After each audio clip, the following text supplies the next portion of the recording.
대출을 매우 쉽게 생각하는 사람들이 많은데요. 할부로 70만 원, 80만 원 나가는 것도 우리 삶에 되게 큰 부담이 됩니다. 그런데 빚을 4억, 5억 내서 이자로 150만 원, 200만 원, 250만 원 내며 살면 사는 맛이 날까요? 안 날까요? 안 나죠.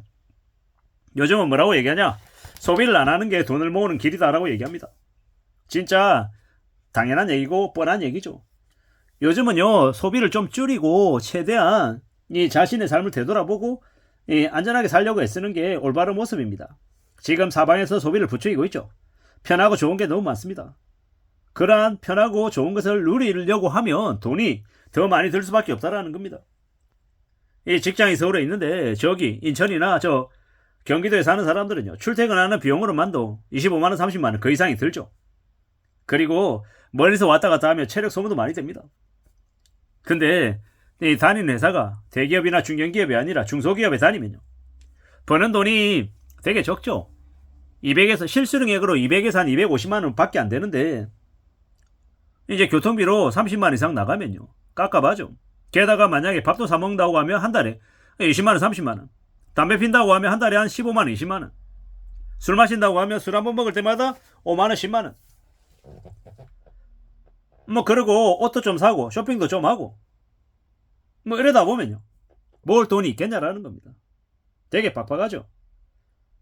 그나마 부모님 집에서 살면 주거비용이라도 안 드는데 만약에 혼자 자취하는 거면요, 주거비용까지 나가면 더 빡세죠. 물가 오르고 돈 나갈 때는 많은데 더 힘들다라는 거죠. 참 사는 게 빡세고 힘들죠. 게다가 혼자 산다 그러면 먹는 것도 부실하게 먹을 수밖에 없고, 그러면 건강이 좋아질 리가 없는 거죠. 이게 뭔가 싶은 거죠. 그리고 우리가 주변을 돌아다니 보면 공실이 나 있는 비어있는 상가들이 너무 많습니다. 그 중간중간에 그래도 가게를 열어놓고 하고 있는 곳이 있긴 한데 과연 그들은 월세 내면서 벌어가긴 할까? 자신의 생활비는 가져가는 걸까? 라는 궁금증이 들 정도죠. 너무 눈에 봐도 안 되는 게 뻔히 보이기 때문이죠. 사람들이 몰려들고 진짜 쇼핑을 많이 하고 해도 가져갈까 말까 할 것 같은데 요즘 같은 시국에는요, 손해보는 사람들이 되게 많은 것 같다라는 생각이 듭니다. 이런 시국에 버는 것보다 쓰는 게 적어야 그래 안전하게 살 수 있는데 참 보통 사람들이 먹고 사는 건 더 빡세고 되게 힘든 것 같습니다. 노후 준비도 해야 된다는데, 노후 준비를 젊을 때 해야 된다라는데 노후 준비를 젊을 때 미리미리 하는 게 가능할까라는 겁니다. 참 쉽지 않죠.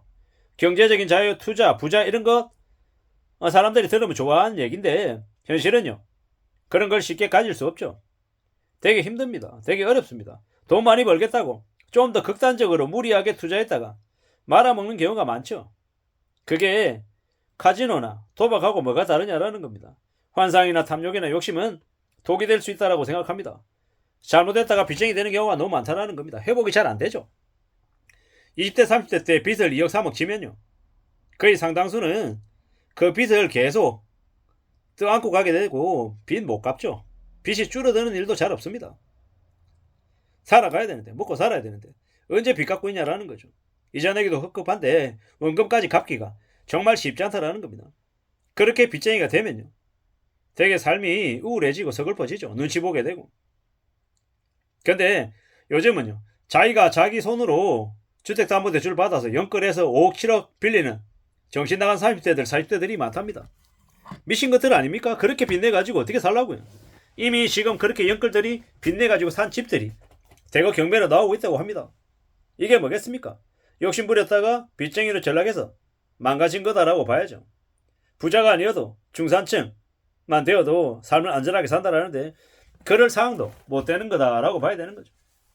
우리가 일상 먹고 사는 일에 너무 빠지다 보면 자기 자신을 놓치게 되는 경우도 많죠. 어떻게 살아갈지 준비해야 되는데요, 궁리하고 대비해야 되는데 그런 것들을 못하더라는 겁니다. 지금 당장 사는 게 힘든데 노후 준비가 웬 말이냐 라고 얘기하는 사람들이 많아요.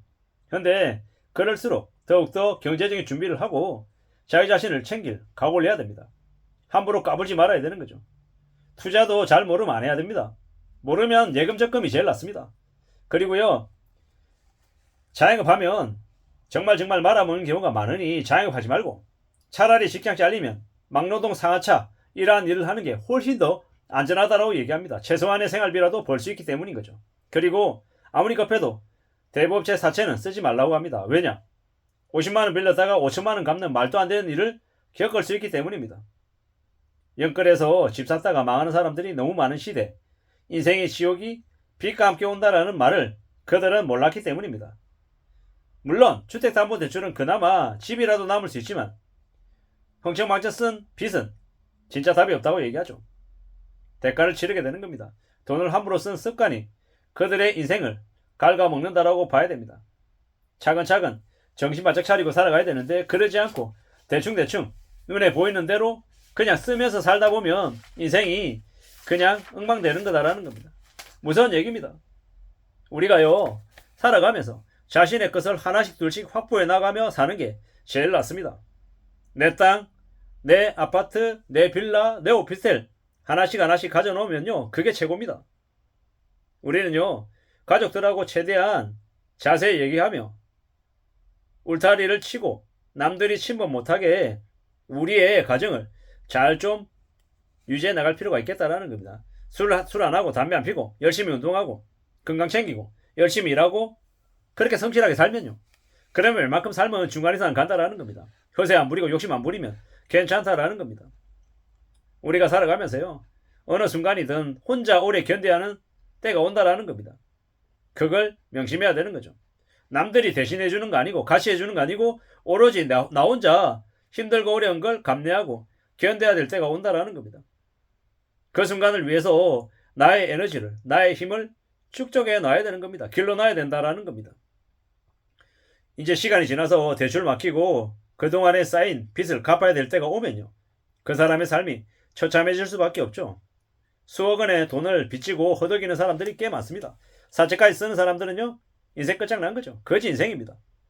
겉으로만 멀쩡하고 속이 망한 인간들인 거죠. 사업하다가 망해서 빚지고 도망가는 인간들도 많답니다. 정신 차리고 살아야 됩니다. 개인은 빚 잘못 지면 끝입니다. 끝. 아파트 대출 받아가지고 돈이 다 빨려 들어가서 거지처럼 사는 사람들도 되게 많답니다. 백화점에 가도요. 푸드코트에는 사람이 있지.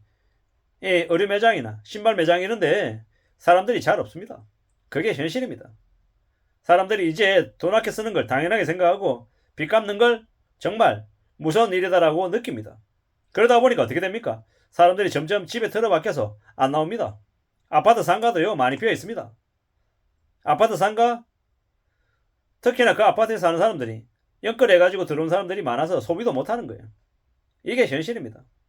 앞으로요 2025년, 26년, 27년 시간이 지나면 지날수록 더욱더 경기가 최악일 겁니다. 기대하기 어려운 시기입니다. 어떻게 살아야 되겠습니까?